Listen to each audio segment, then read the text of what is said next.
Hello aspirants, so welcome to this daily news analysis session presented by Next IS. So in today's DNA session, we will be covering some very interesting prelims news and also some mains topics from both analytical perspective, also will give some factual basis to them.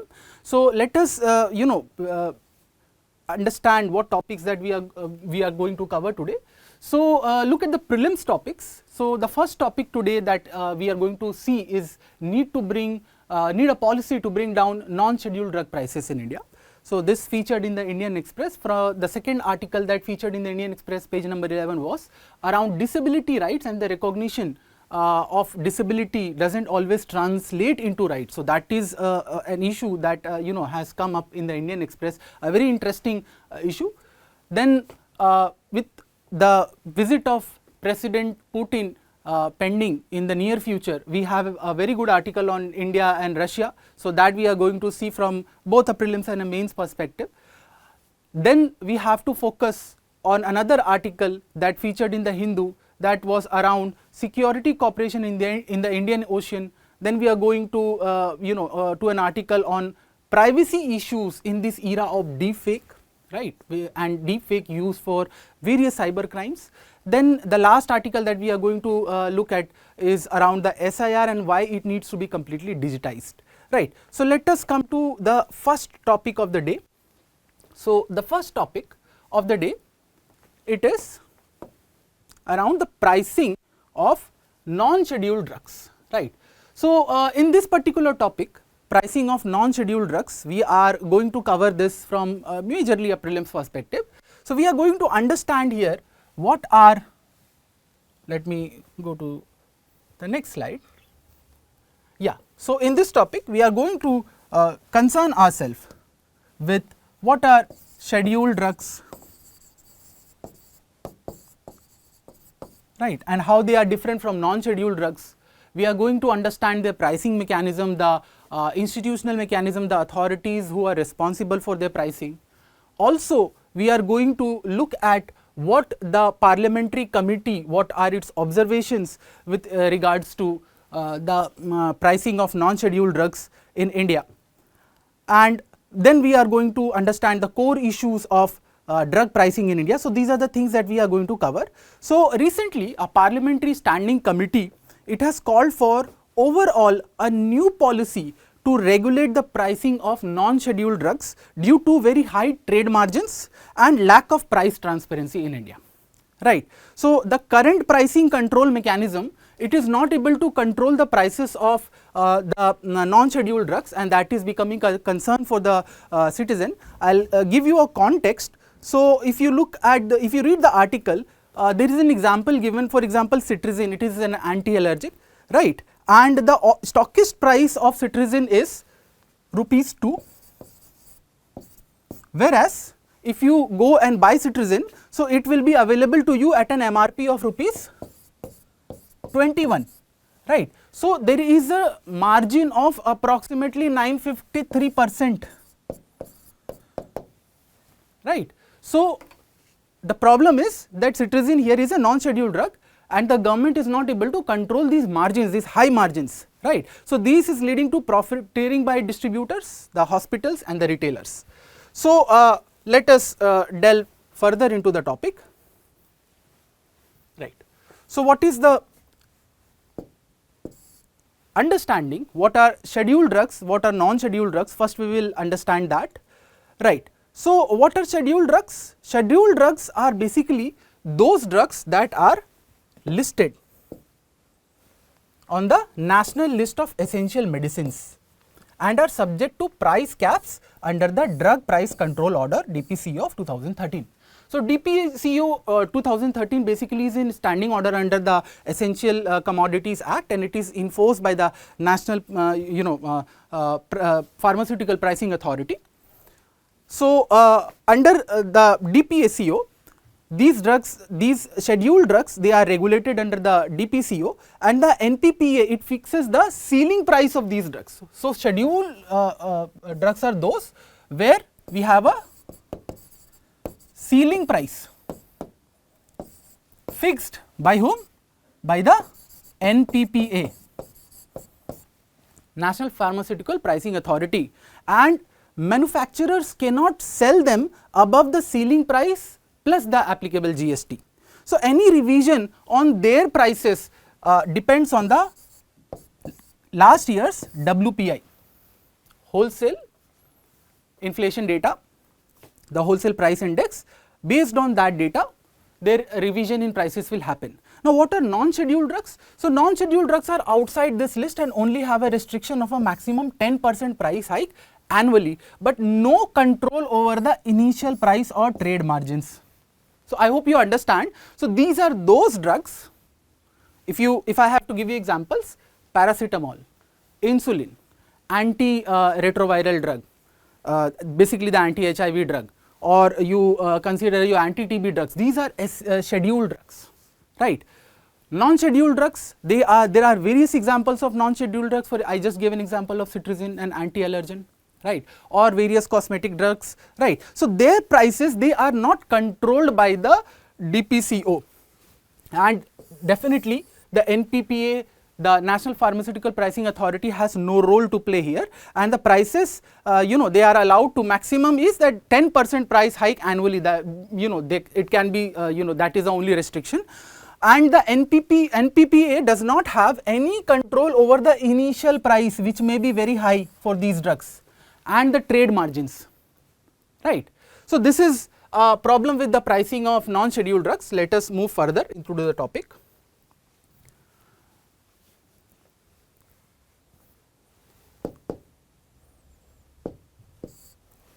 Right. So, the Parliamentary Standing Committee is examining the issue of rising drug prices in India, especially those not covered under the direct price control, that is the DPCO order of 2013, those that are not there.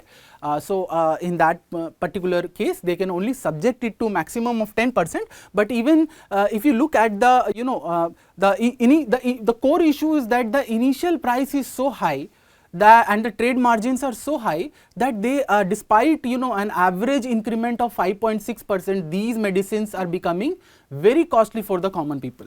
So, let us understand what are the other issues, right. So, here again this is about the scheduled drugs. I gave you example paracetamol, insulin, antibiotics, anti-TB drugs, anti-HIV drugs, etc., right. The non-scheduled drugs, I just gave you an example. So, some of the example of non-scheduled drugs are many branded generics, lifestyle disease, acidity, allergy, painkillers, etc., or some newer formulation. These are some non-scheduled drugs. This is not important, just so that you have an idea about what are scheduled and non-scheduled. So you can just note it down, right. Moving to the next slide, and here we are going to understand the core issues in drug pricing in India, right. So, the first point, high trade margins. So, huge difference between the manufacturer price and the MRP due to unregulated trade margins. So, as I just stated, the problem to begin with is that since it is not under the DPCO, the prices of these drugs are not controlled by the DPCO order 2013, then the first problem is that NPPA, the National Pharmaceutical Pricing Authority, cannot control the MRP, the initial trade price, and also the margins, right. So, that is what the first issue is. Example, cetirizine, I just gave an example. This leads to profiteering by distributors, hospitals, and retailers. So, that is the first problem. The second is non-transparency in pricing. So, public is unaware of the real cost versus the charge price. So, if you see, the real cost of production of drug is just ₹2, right, and the charge price is 21.6, but the public is not aware that what is the real cost of the drug, right. So, there is an issue of non-disclosure norms of for prices to the stockists and the distributors. So, that allows the the producers, the stockists and the distributors to charge heavy margins, and therefore, these are becoming very pricey for the common public.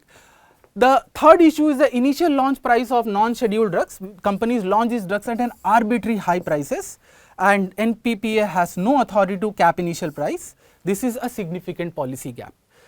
The fourth point, ineffective monitoring. So, there is a weak mechanism to track price trends in real time. So, there is a lack of data integration between the NPPA, hospitals, e-pharmacies and manufacturers. So, there is no robust mechanism through which the National Pharmaceutical Pricing Authority could track what the price trends in real time are, right. It can only enforce that, okay, you cannot increase the price beyond 10%, right.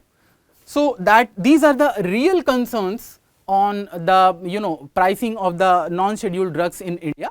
Let us move to the next slide.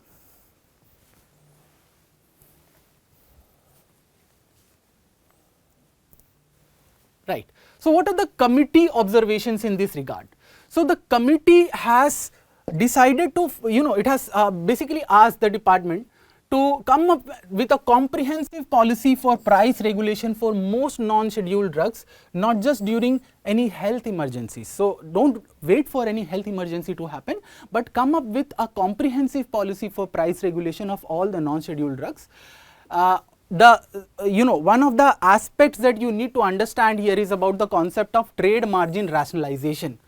Now, trade margin rationalization has been there for 5 years, and a new policy needs to be introduced at the very earliest beyond the pilot that was done for cancer drugs. So, what is this trade margin rationalization? So, we are to put things into perspective, the trade margin rationalization, it is a pricing control method where profit margins at each stage of supply chain, from the manufacturer to the retailer, at each stage of supply chain, the profit margins are checked, right. So, the objective here is to prevent arbitrary markups and profiteering. And how it is different from DPCO, which fixes the maximum price? See, understand that DPCO, the drug pricing control order, it fixes the maximum price, but here the trade margin rationalization, it limits the margins at each stage of the supply chain, from the manufacturer to the retailer, right. Now, a very interesting thing, when India implemented this in 2019, in 2009, it was we are discussing about the cancer drugs here. So, in 2019, when the NPPA regulated it against basically tried to regulate the prices of some 42 anti-cancer formulations in India. So, this TMR mechanism, the trade margin rationalization mechanism, it led to 50% reduction in the price of these drugs, and it also led to some 984 crores in saving. Then during the COVID-19 pandemic, we again use this trade margin rationalization mechanism for oxygen concentrator prices, the thermometer prices, the BP machine, oximeters, these prices, and this also significantly led to savings for the public, right. Now, one of the challenges that the experts have noticed here, and they have communicated to the committee also, is that you will not be able to cap the maximum price, right. So, since you will not be able to cap the maximum price, the price should be linked with GST, with the actual MRP, rather than price at wholesale retail level to indirectly control MRP inflation. So, rather than trying to use this trade margin rationalization, which in past has definitely impacted, but with the non-scheduled drugs, the margins are way too high to begin with, right, and therefore, you have to link with the actual MRP. If you link the GST with the actual MRP, probably that would force the drug producers to bring down the price, and it will actually lead to some savings for the public, bring down the cost of the drugs. The committee also reviewed stent pricing, noting that there is a 44% increase in bare metal stents and 29% in drug eluting stents. So, stents India is a diabetic capital of the world, and diabetes does lead to vascular diseases, and with increasing CVD pressure, there is also we are one of the major import destinations for medical goods, right, and stents whatever we are producing in India. So, those also we are seeing that there is an increase in price, and it is not it is beyond the purchasing capacity of the common people. Also, the committee has suggested that you need to establish a real-time data collection mechanism for drug prices across manufacturers, distributors and hospitals. So, at present the challenge is that we don't have a real-time mechanism, and the initial prices are so high to begin with that that 10% cap that we have for the non-scheduled drugs, that is not enough to control the prices, right. Also, we need a strict monitoring of online cancer drug sellers to ensure authenticity and curb counterfeit or substandard drugs. So, if you go today online, there are platforms which will be selling you anti-cancer drugs at half the rate that you will be getting from retail pharmacy. So, there is an issue with counterfeit and substandard drugs there, and therefore, the committee has also said that there needs to be a strict monitoring of online cancer drug sellers, right. So, this is the issue, and basically this is what the committee has observed in this regard. Next, the challenges that it has identified, we have already discussed. The NPPA cannot fix initial launch price of non-scheduled drugs. There is a lack of legal power to cap trade margins across supply chain for such drugs, and rising hospital infrastructure costs is also cited by the industry as a justification for high cancer drug prices. But the committee has basically criticized this stand that the pharmaceutical lobby, it has its own vested interest there, but they are saying that okay, cancer drug also includes the holistic investment. The hospital has to invest in treatment of the patient, not just the price of the drug. So, it has criticized that biased stance of the committee due to industry lobbying. So, that is there. Next, this is what we have in this particular topic. So, next we are going to take up the second topic of the day. So, this article was featured in the Indian Express, and it is connected to your syllabus in various ways. It is there in GS paper 1, GS paper 2, social justice, your ethics. From an ethical point of view, you can use this article and the substance of this article as a design flaw in many policies that India currently has. So, what is the issue? We are going to cover the issue here. So, this article argues that although the Rights of Persons with Disability Act, it recognizes that 21 disabilities, earlier it used to cover a total of 7 disabilities. The 1995 Act had 7 disabilities. It was increased to 21 disabilities in this particular act in the year 2016, when this Right to Persons with Disabilities Act was passed. And these rights and entitlements, it remains uneven, leaving many conditions such as hemophilia excluded from key benefits despite the legal recognition. So, basically, what has happened is that despite the inclusion of many other disabilities like hemophilia, there also in this case the petitioner has argued the hemophilia causes significant mobility issues and requires frequent hospitalization. But persons with hemophilia, although they are covered under the 21 disabilities, right, blood disorders that are covered are hemophilia, you should know, sickle cell anemia, and thalassemia. These are the blood disorders that are covered under this Rights to Person with Disabilities Act, and despite recognition of these diseases under the Disability Act, they are not granted reservation benefits. So, this contradicts the law in theory and in practice, right. So, this has come to notice of the Supreme Court, and the Supreme Court has asked the center to revert on this particular matter. Let us proceed to the next slide and we will understand the topic better, right. Before going into the topic, a PYQ related to this particular topic, you should pause the video, try and attempt the question, do not look at the answer, right, and you should get an understanding of what type of questions you can be asked from this section, right. Let us move to the next slide. So, so the Supreme Court has issued notice to the central government on a petition seeking explicit inclusion of hemophilia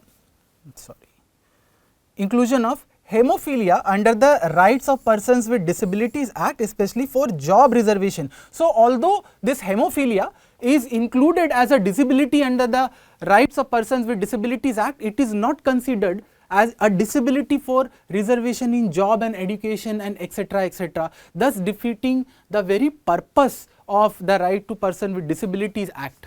Right. So, let us understand why there is a structural flaw in design of this statute. So, coming to the key highlights. So, the Supreme Court has given a notice to the centre. The petitioner's argument is that hemophilia causes a significant mobility issue and it requires frequent hospitalization, but persons with hemophilia are denied reservation, educational support and welfare schemes. So, this contradicts the law in purpose in practice. So, that is what I just stated. Now, we understand the evolution of disability law from 1995 to 2016. So, India's disability regime, basically it has evolved through two main statutes. First, we had the Person with Disabilities Equal Opportunities Protection of Rights and Full Participation Act of 1995. So, it recognized only 7 disabilities, right, and it was strongly medicalized. The focus was on disability as such, and that disability should be visible. Right. So, the focus was strongly medicalized, disability viewed as an individual defect to be compensated. So, that was the approach. So, if your disability is not in view of the public, then you will not be compensated for it, because disability can have many forms, mental health challenges. Some people might be having blood disorders as hemophilia, sickle cell anemia or thalassemia, etc. Right. Next slide. So, this narrowed approach, finally, we are a signatory to the UN Convention on Rights of Persons with Disabilities, and based on the insights of this convention, the values of this convention, we also changed our domestic law to Rights of Persons with Disabilities Act in 2016. And see, this is very important because this act is completing 10 years. So, you can expect a question both in prelims, in mains, in JS paper 2 or in paper 1, right. So, this is a very important topic even in ethics, right. Now, what are the 3 major shifts that this act brought? From a purely medical model, so I just stated that 1995 act, the focus was too much on the medical aspect of disability. So, from a purely medical model to a socio-medical model, acknowledging that social and physical barriers restrict participation. So, disability is whatever restricts your social whatever makes participation a barrier, whatever is creating barriers for your social participation, whatever is creating barriers for your physical participation in the society. So, those that was the standpoint of this 2016 act. It expanded the schedule of disabilities from 7 to 21. So, initially the focus was way too much on benchmark disabilities, that is more than 40%. If you would see when the forms you fill, it has a criteria of benchmark disability of more than 40%. So, that was the initial criteria. Now, it has been increased to 21%, explicitly including blood disorders such as hemophilia, thalassemia, sickle cell disease, right. So, basically what it did, it adopted a rights based framework guaranteeing equality, dignity, community living and non-discrimination to any person who is disabled in any particular way. That was the intent of the act, right.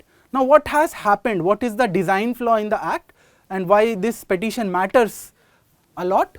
So, the implementation from 1995 to 2016, we shifted from 7 to 21 recognized disabilities. However, the reservations and entitlements, they are still largely confined to the original 7 categories from the 1995 act. So, although we expanded the scope of this disabilities from 7 to 21, we took that, but the benefits, we have reservation 5% in education, right, higher education, we have reservation in job 4% for them, right. So, all these benefits are limited to the original 7 categories that was basically copied from the 1995 Act, right. So, that is the concern here, that this 2016 Act, it is basically, it highlights a design flaw in the policy. So, rather than taking that socio-medical model view and a right based view, it has restricted these entitlements to basically the original 7 categories of disability. Let us move to the next slide. So, as I stated, so the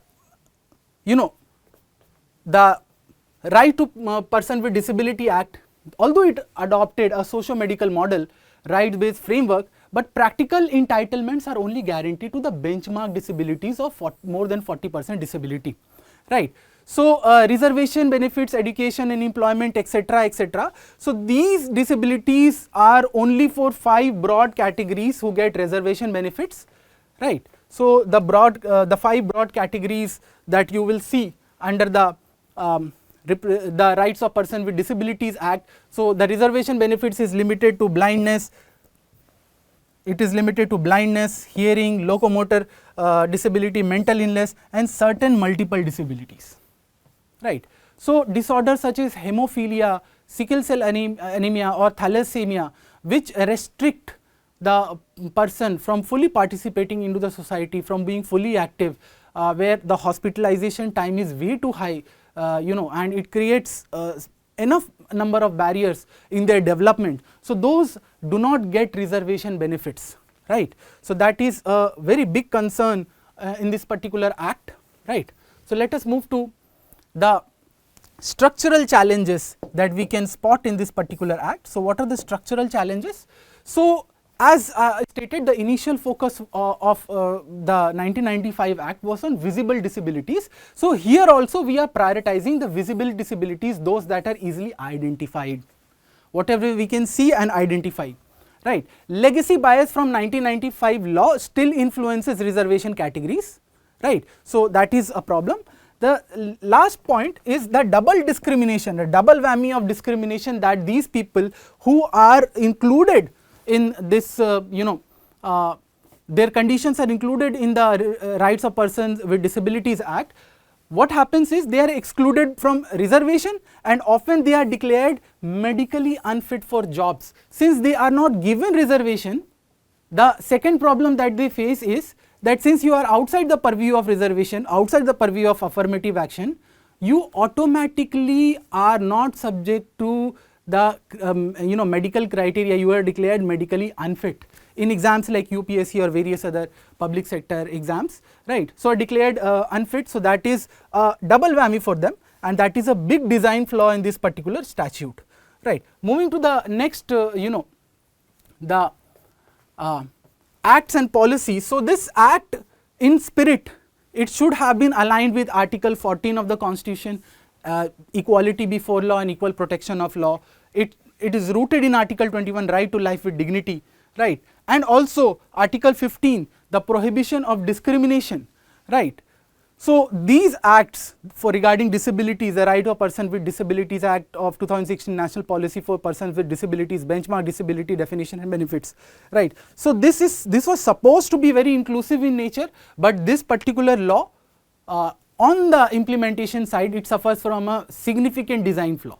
So, that is it for this article. Let us move to the next article. Okay, so moving on to the next article of the day. So, this article, it's by C. Rajaram Mohan today in the Indian Express with the impending visit of President Vladimir Putin of Russia.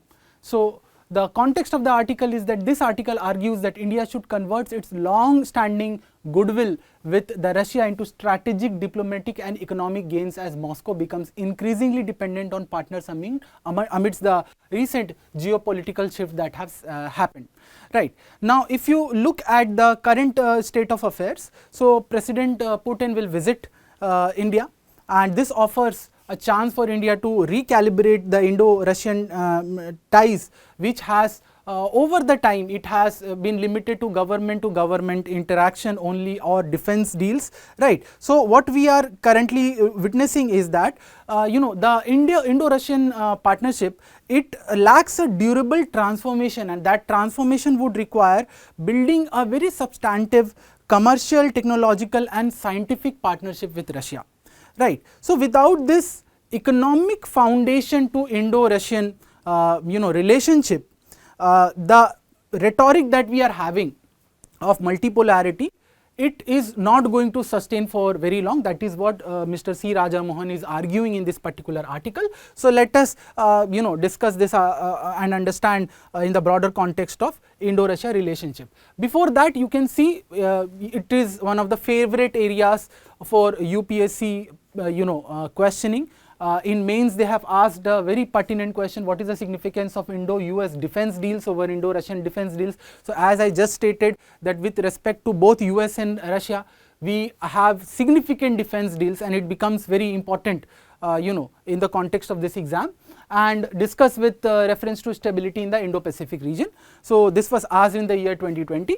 You should try and answer this, and after this discussion you will have significant points from the Russian perspective, right. So what is the news? The news basically is that President Vladimir Putin is to visit India. It is basically seen as a chance for New Delhi to convert its long-standing political goodwill with Russia into concrete economic and strategic gains, especially in trade reconstruction opportunities linked with the Ukraine conflict that is at hand, right, where the peace brokering is currently under play, right.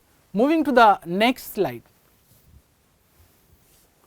right. So what are the key aspects that article has highlighted with respect to Indo-Russian ties? So we are currently witnessing a stagnant relationship. So these have narrowed down to limited government to government relationship, and it lacks broader economic and civil society engagement. The Indo-Russian ties, they lack a very sound economic foundation.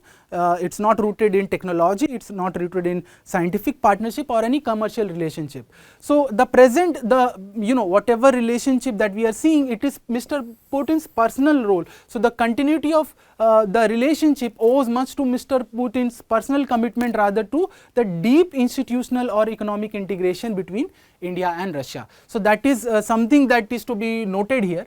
So we do have a defense dependency. The partnership still revolves heavily around the defense items, like we have S-400s, we have S-500s, we have Su-57, we have T-90 tanks from Russia. There we are partnering in civil nuclear agreement. So in Kudankulam, Russia is going to create infrastructure, right.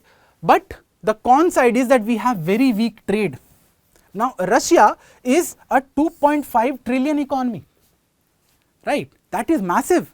And look at our trade, we are only 5 billion in trade to Russia annually, which is far less than our exports to Bangladesh, that is $11 billion, right. So the economic integration between India and Russia at present, that is not there, and that is a concern Mr. C. Rajamohan has pointed in this particular article with respect to India and Russia. Now moving on to the next slide.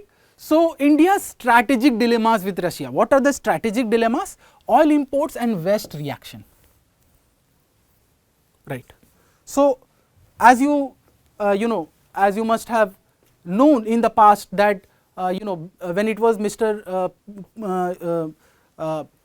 Trump's time, when he was elected as the POTUS of US, then he threatened India that we have to reduce our import of the Russian oil, otherwise we will face a tariff, and India very silently did not want to irritate the West, US in particular, and India's basically it cut down the imports. So oil import and the West's reaction definitely had been one of our strategic dilemmas. Peace diplomacy. So high level US delegation is there in Moscow, and they are trying to broker a settlement, and Delhi is not very much looking like a part of it. Even the Europe is not part of it, but Delhi has vested interest, right, because if tomorrow there is a peace in Ukraine, Delhi is already looking to deepen its economic relations with both Europe. It should deepen with Russia, so that when reconstruction happens in Ukraine, it is part of that reconstruction, right. So that is something that India has been silently kept out of that peace diplomacy, and India needs to be stayed informed and stayed agile. Now, impact of the Ukraine war. So India's multi-alignment doctrine has been tested in this war, because India has categorically declined to condemn Russia for its acts in Ukraine, something that has brought the air of US and Europe both against our interest, right. So India's multi-alignment doctrine has been tested due to Russia's West conflict, and the war has pushed Russia, unfortunately, despite our stand on the war, it has pushed Russia closer to China, which complicates India's strategic calculus.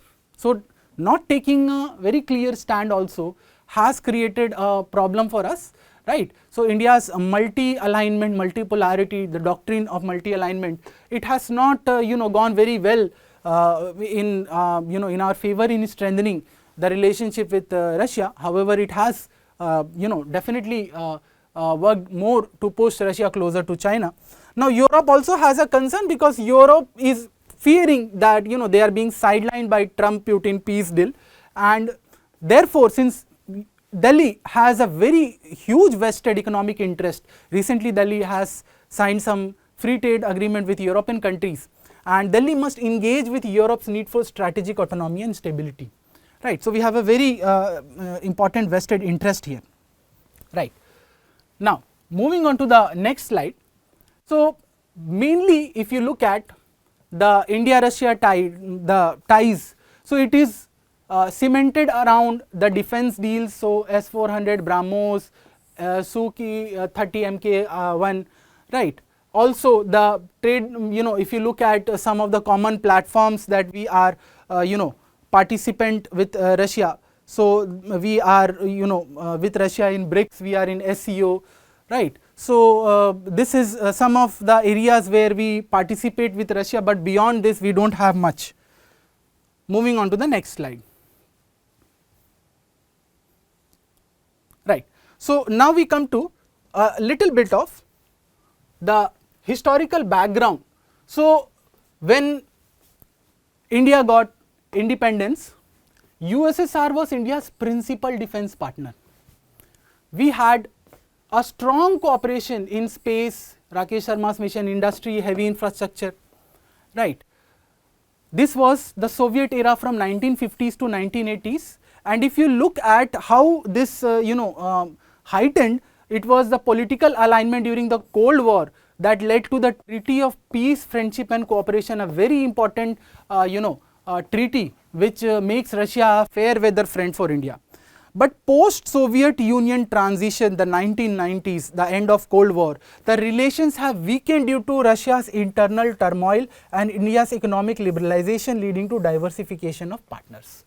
Now, one of the major problems after the conclusion, the end of Cold War and India's NAM policy that evolved into multipolar alignment is that we are not able to take a stand with respect to Russia the way China does, right, and that has been one of the concerns in our relationship, unlike China which takes a stand, and gradually Russia and China are getting closer, right.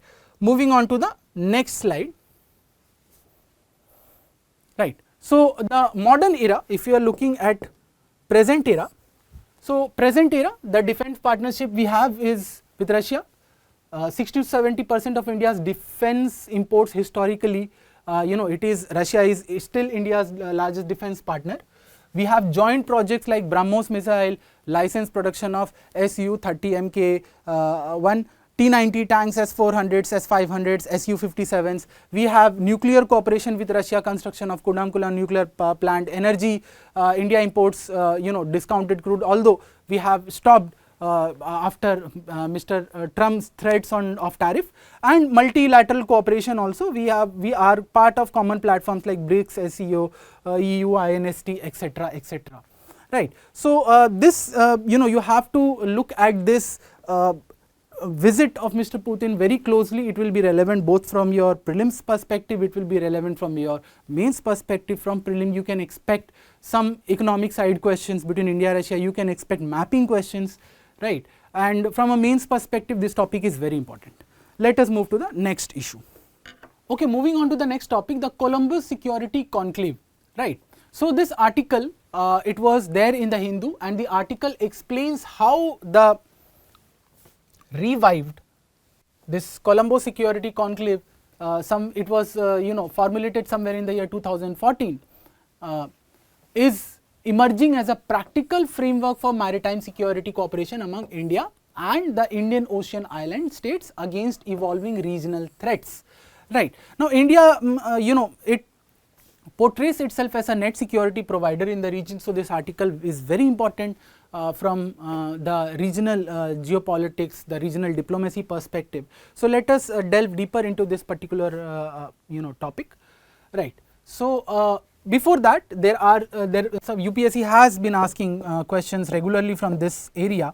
So you can expect a question from on this topic both from prelims perspective, from mains perspective. This is a prelims question that UPSC recently has asked, right. So you can pause the video and solve this question from a mains perspective. It's one of the hot topics. You can see CSE 2021, 22, 25, and there are more questions, right, if you are looking for them, that UPSC has asked in this particular topic.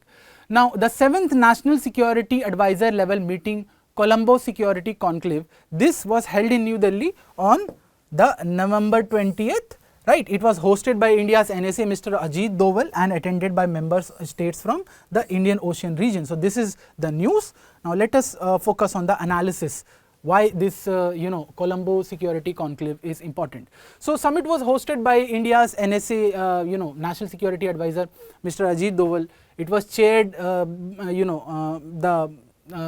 by the Chennai Security Conclave meeting with NSAs from Sri Lanka, Maldives,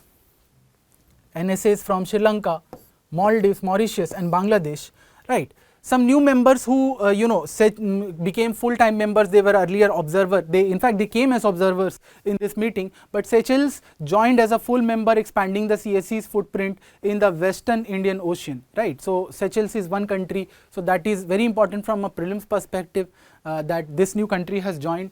Malaysia participated as a guest country here, indicating a potential future expansion of this grouping, right. Let us move to the next slide.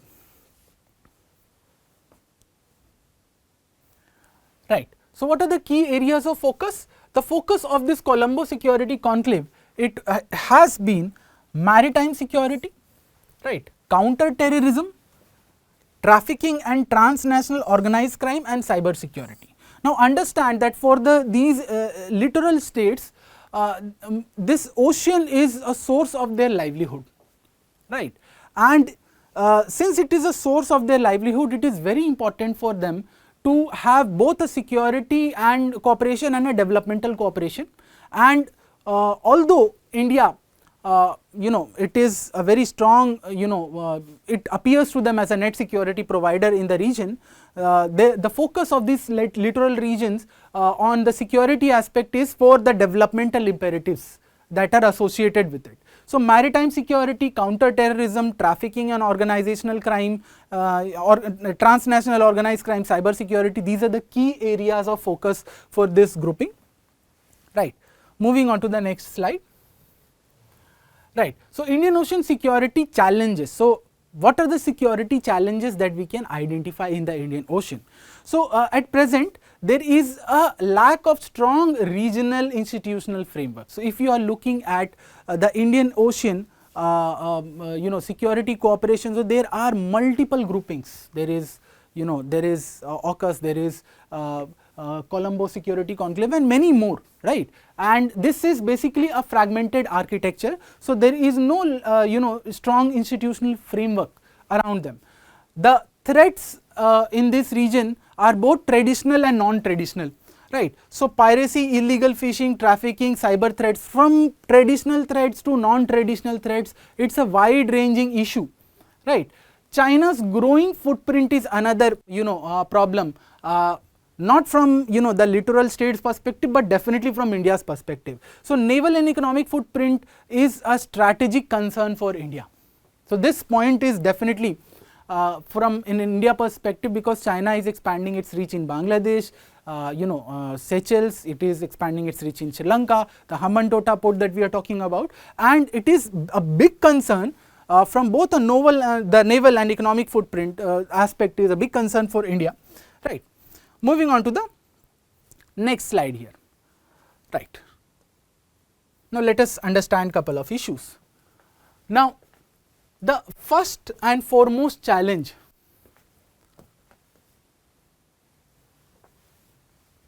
right. So the first and foremost issue that the article presents to us is the developmental link. So maritime security is tied to economic and developmental needs of the member participants of the Colombo Security Conclave, right. So for us it will be multifaceted factors are there. We need to curb China's growing presence for strategic concerns, but for these countries who are participants, for them security is tied to economic and developmental needs, right, because they heavily rely on the ocean economy, right. So there is a divergence in threat perception.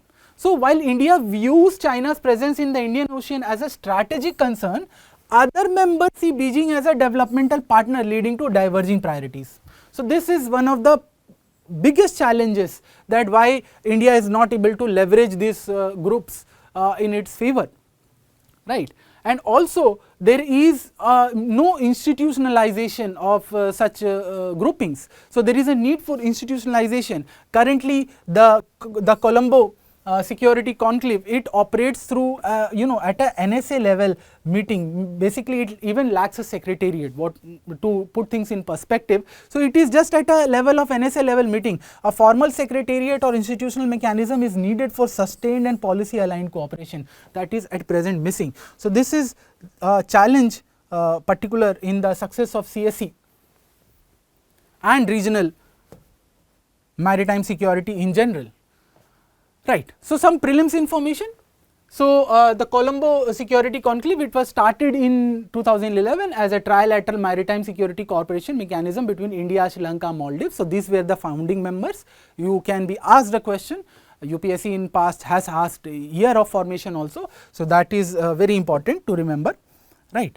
Now basically it got a revival in the year 2020 in light of growing maritime security threats and China's strategic assertiveness. So these members, India, Sri Lanka, Maldives, they started reviving this grouping, and the focus initially it was maritime security and countering piracy and terrorism. It was dormant post 2014, but now after 2020 we are witnessing a revival of the grouping. So that is what you need to understand about the Colombo Security Conclave and why it is important. So the members that presently were India, Sri Lanka, Maldives, Mauritius, certain members that were observers, Bangladesh, Seychelles now is a full member of the grouping. It came to this meeting as observer, but it has been formally included, right. Malaysia, Bangladesh, etc., they are also willing to join the grouping, so that we have to see. So the 2025 summit outcome, accession of Seychelles, the groups of further expansion by way of accession of Seychelles as a full member in the forum. So that is something you need to note. One of the outcome was a deep commitment. This signals deep commitment among countries in the region to harness cooperation within the mandate of the CSC, right. India, it gives an opportunity to India for regional agreement, engagement, right. So it marks a new step to deepen engagement with maritime neighbors amidst the increasing volatility in geopolitics of the Indian Ocean and the security shift that we are witnessing with the rise of China, right. It strengthens the vitality of the security dimension. The summit further underscores the growing vitality of the security dimension in enhancing cooperation to boost regional cooperation in the Indian Ocean. So these are the key outcomes of this grouping. Now the strategic significance of CSC, this is very important from mains perspective. So I will just reiterate what I have stated, and that would be the end of this discussion.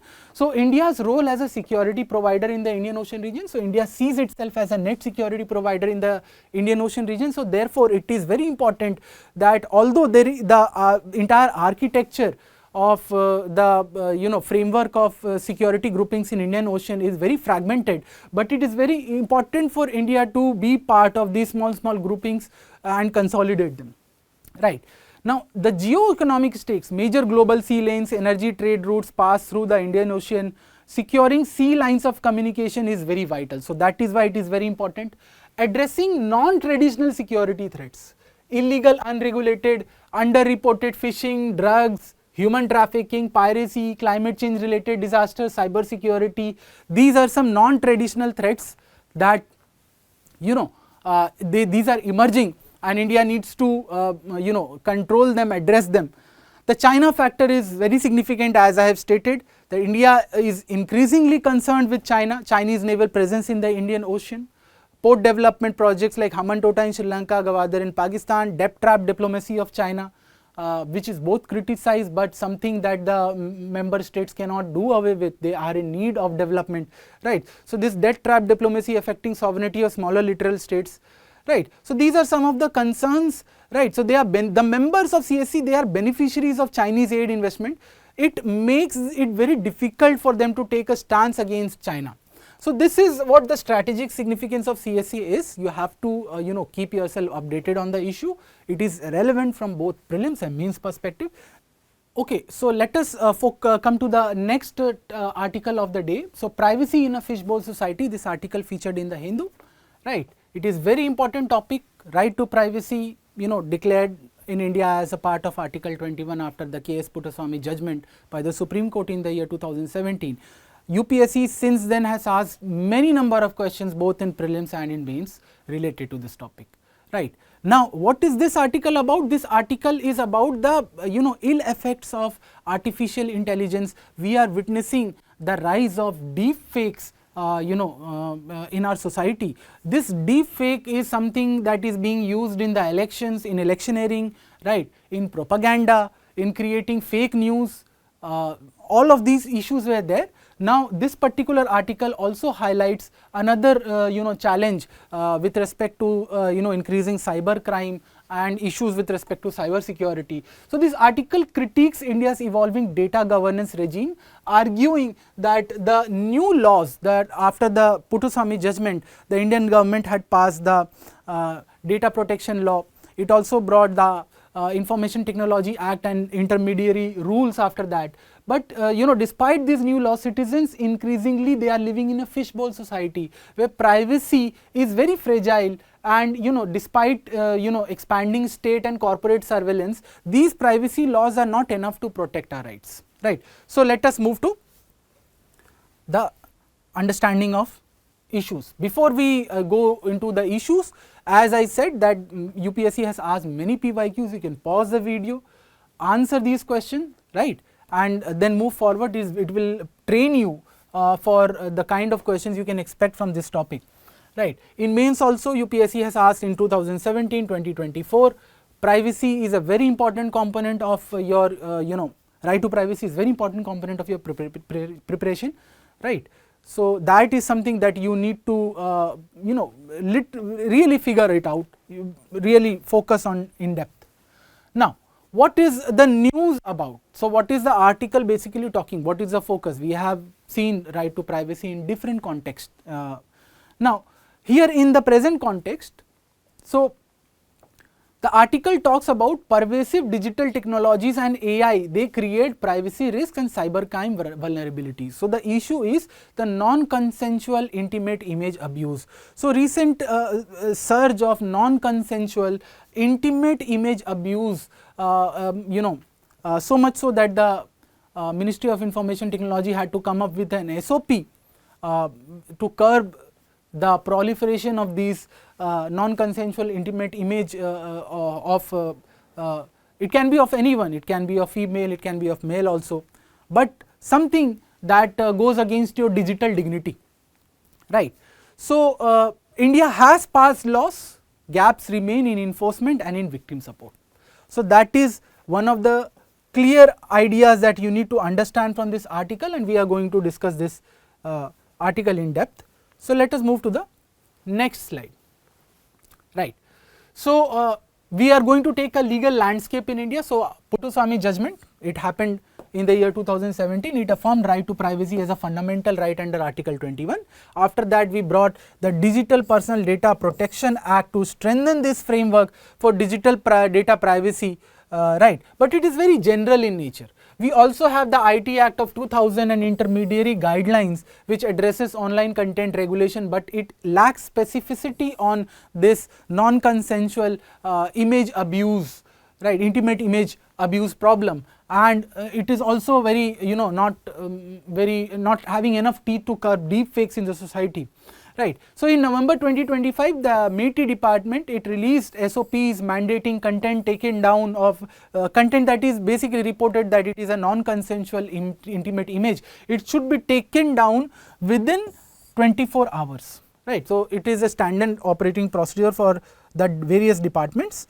Right. So, let us understand more. Right. So, what are the key issues that the article has identified here? So, the very first issue, deepfake and non-consensual intimate image NCII crimes often go underreported due to social stigma, fear and lack of awareness. So, victims are not aware of their digital rights, they are not aware of right to privacy as a fundamental right, they are not aware of the IT Act of India and the intermediary rules or the data protection law that India has passed, and because of all that there is an reporting phenomena, because social stigma is associated with it, fear associated with, and there is a lack of awareness that I just discussed. Now, the second problem is that there is no granular NCRB data on NCII. So, NCRB basically lists down everything under cybercrime.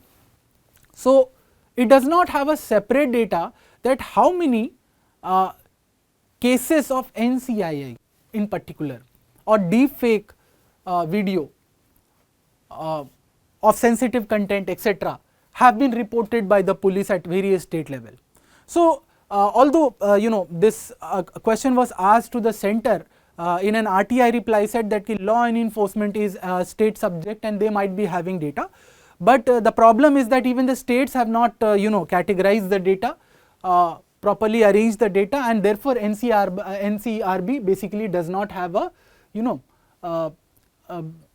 clear data on the how much these kinds of crimes are increasing in the society with the increase of deep fakes and AI generated images, right. So, that is the second big concern, right. Now, the department has clearly come up with the SOP, as I just stated, that MeitY has said that any report of a non-consensual intimate image, you have to take down the image within 24 hours, but the problems are that they are not backed by clear accountability, punishment if not done, or procedural safeguards, and also these SOPs lack gender inclusivity. Right. What is the problem here? It includes transgender victims violating SC's NALSA judgment of 2014. So, NALSA versus Union of India, very important judgment both from your prelims and mains perspective. So, NALSA versus Union of India, SC recognize transgender person as a category of third gender, right. So, they basically asserted that the word gender in Article 15 is inclusive of a third gender, it is non-binary in nature, right. So, this SOP that the ministry has released, it lacks gender inclusivity because it excludes transgender victims. So, that is a concern that the article highlights here. Moving on to the next slide, right. So, what are the various concerns? Just a recap. Deepfakes growing threat, AI content invades privacy of women, marginalized groups. The harms go, they go beyond privacy, right. So, they create mental trauma, career damage, bodily autonomy loss, social ostracization. The article also talks of artificial unintelligence, a concept introduced by Meredith Broussard, and it is basically unintended societal harms of over reliance on AI. So, since these days you will see people putting their images in chatbots, ChatGPTs or various artificial intelligence machines. So, these images when fed, right, they are unintendedly doing more societal harm to the same people, right. So, that is something that the article highlights, that this is a concern, this is a growing concern, there is less awareness around these issues. So, the article also talks of gaps in deepfake legal framework. So, there is no AI specific laws for deepfakes in India. Recently, the European Union has passed the EU Act. In US, we have the Take It Down Act that recently was brought by President Donald Trump, but India, we do not have any specific law for deepfakes, right. There is a missing victim centric gender neutral tech provisions. SOPs lack traceability, platform liability, and basically there is an oversight also, because the police is not trained in forensics in such a way that they will be able to trace the creation of these kinds of images and the source, right. So, our forensics is also very much limited. Victim centric approach, I just discussed, the SOP excludes transgenders, so it is not gender inclusive in nature, right. Moving on to the next slide, right. So, what are some of the challenges? Let us just focus. So, there is no specific law in India criminalizing deepfake generation or dissemination, that I just stated.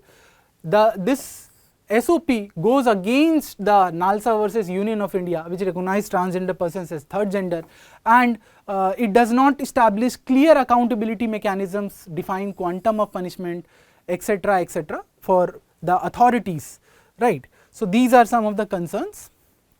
Moving on to the way forward. So, what can be done, and with this article ends. So, enact a dedicated NCII law. We need to define, criminalize deepfake generation, dissemination, right. We need a law that is victim centric, gender neutral, and AI aware in its legal framework. The second is, we need to train police, judicial officers on cyber crimes and digital rights, establish dedicated cyber crime cells with gender sensitivity training. We need victim support system, expand access to legal aid, counseling, underreporting platforms, right. And reporting platforms, remove stigma through more awareness about their digital rights and digital dignity. They should know that, okay, right to privacy is a fundamental right, and if someone has created such an image, it can be taken down, right. So, there is a need for campaigns and digital literacy. Platform accountability is something that needs to be, it is there in EU, it is there in US. Right. So, amend the intermediary rules to mandate proactive monitoring of content that is generated by platforms, and there is a need for traceability norms. It will help bullies understand from where it was originated, and there is a need for data and transparency. The initial problem that NCRB does not have data categorized, that how many crimes under cyber security are from deep fake, particularly of NCII type, etc. So, those are some of the challenges. We need to structure the data also. So, this completes this issue. Let us move to the next topic. Okay, so moving on to the last topic of prelims today, digitization of SIR. So, as you must be knowing that the second round of SIR is being conducted after the successful completion of the special intensive revision in the state of Bihar. So, we have 9 states and 3 UTs to go, and therefore, this article has come at the time where we are witnessing BLOs under distress due to overwork. There is lot of paper trail. And basically this idea, the article talks on digitization of SIR and how it can be digitized, right. So, the article argues that the Election Commission's special intensive revision of electoral rolls must be fully digitized because reliance on outdated manual process threatens voter inclusion and electoral integrity. So, the objective of SIR, the initial rationale and the rationale that is still there is that the Election Commission should be able to weed out all the fake entries, all the people who are dead, who have migrated, right, and also some illegal people who have entered India and they have managed to get their Aadhaar card made and their Epic card made. So, those are some of the concerns and the rationale for SIR in India. Now, the process that the Election Commission it is and basically the process through which the EC is going to conduct is majorly paper based. Now, EC in the Bihar exercise, it had piloted the ECI net.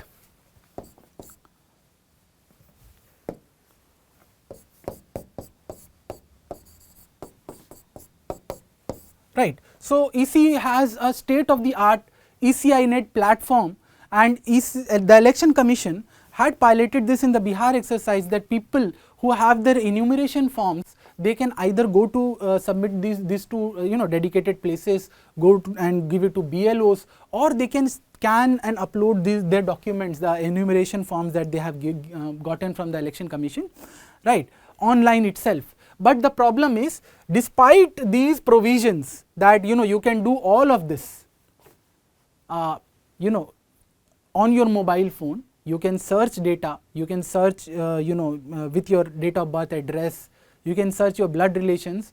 There is very little digital track of this SIR exercise, and much of the work is being done manually, right. So the article basically is focusing on the entire SIR process. It must be fully digitized to protect voter inclusion, because manual entries, they increase the chances of error happening during copying by BLOs, right. And basically, since it will challenge inclusion, it also challenges the integrity of the upcoming the elections in that particular state. So instead of relying on outdated legacy paper records of 2002-4, right, through a very fragmented data system, we can do this through a digital system, through the ECInet. So let us just briefly understand about this digitization of SIR, what the article talks, what are the flaws. So the key highlights is that there is a legacy flaw. SIR2, it relies mainly on manual paper based electoral rolls from the years 2002 to 2004, which are riddled with errors, ambiguities and non-searchable formats. So you will not be able to search your name in the format it has been uploaded, and that becomes a problem, because since you don't know, you are not able to search your name, you have to go step by step, constituency, then address, right. Now this is one of the missed digital potential, despite India's ECInet, Election Commission of India Integrated Network, a robust electoral IT platform. We are still going for that legacy data, and this legacy data is unfortunately not part of the ECInet. The ECInet has almost everything. It has, you can upload form 6, 7, 8, inclusion, deletion, correction, Aadhaar linking, you can do everything on it, right. You can upload your enumeration form on it, but it does not have this legacy data, which is making very difficult for the BLOs also, right. So let us move to the next issues. So the article notes that there has been data anomalies in this legacy data. So missing epic numbers, house numbers, spelling inconsistencies, Agarwal is AGARWAL and then VAL at some places, partial names, duplicate or contradictory entries, non-functional search interfaces, unverifiable non-functional search interfaces, basically it is, you will not be able to search them if you put a command. So it is very difficult to search them on your phone, this legacy data, right. So this creates a big problem for the BLOs to manually go through this legacy data and correct all entries, and this is part of the problem here also. So digitization of SIR, why? What are the ground level challenges? Voter deletions are widespread and real time grievance redressal is absent, right. So the proportion of the scale of this exercise is so much that because of this manual entry, this exercise is prone to human error, right. Also the BLOs, they lack data entry skills and function, they function mainly as form collectors. So BLOs are there, they may assist you with some information, and they basically are sitting there to collect your enumeration forms. So they lack many of the skills. Now citizens are burdened with lot of photo pasting, redundant documentation and repeated digitization cycles. So what is the problem? The problem is that you take out your enumeration form, print out from the ECInet, then you paste all your documents, photos, then rescan and upload. So again it becomes very problematic for the citizens also. So this is a challenge to begin with, right. So what are the reform proposal for the SIR in 2026? So we need to digitize this legacy roles into searchable English metadata format. So this 2002 to 2004, this legacy data role that we have, if we are able to convert them into a searchable English basically in English language a metadata format. So if you are able to digitize and put it on the ECI net, the job will be very easy, because through the ECI net you will be able to correlate with duplications, any mismatch that is happening between the ECI net data and the legacy role data. Then establish mobile digital kiosk to aid non-tech savvy citizens. So definitely mobile penetration has increased, but digital literacy is still a concern in India. So the author is basically telling that mobile digital kiosks to aid not very tech savvy citizens in India, so they can be aided through this. Integrate ECI net with Aadhaar, PAN, driving license, other validated databases. So if you integrate them with other databases, it will automatically fetch from there, and it will sort all your problems of basically identifying whether there is a duplication, whether there is a spelling mistake, whether there is a need for correction, etc. Right. And the enumeration form that people have to submit for this SIR, you need to fully digitize it, the submission, the verification, the correction, deletion. So basically your form 6, 7, 8 that you are submit to the election commission for inclusion, for deletion, for correction, etc. Right. So this is very important. You can also classify voters into targeted interventions that are who are stable, whose data year on year match, they have been at the same place forever. Right, they who are frequent movers or immigration nationality issues are there with the database. So this is what the article is proposing.